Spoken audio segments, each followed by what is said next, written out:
In this guide, I'm going to show you how you can download and install apps here on an HP laptop. Before we do get into this guide, make sure to like the video and subscribe to the channel with all notifications on. It really does help the channel and lets us know that you want more content like this. We'd greatly appreciate it. And if at any point throughout this guide you did have any questions, just ask them down in the comment section below and we could help you out further. I'm going to be doing my best to reply to every single comment down there. And there's two super easy ways to do this, and we're going to be going over both. The first way is through just downloading it through the developer's website. For example, I can open up Google Chrome right here and just search for like epicgames.com, right? And once I'm on epicgames.com, up in like the top right, I'm going to see a little download icon.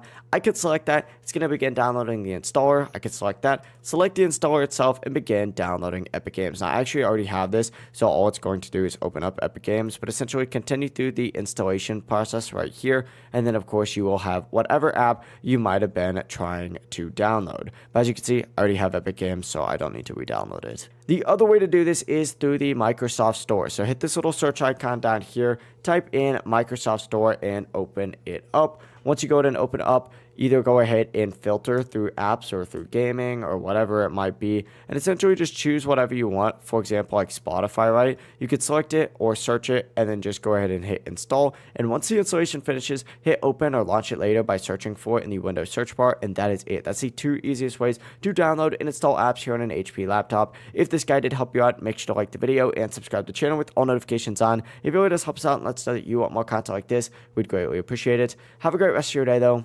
Peace.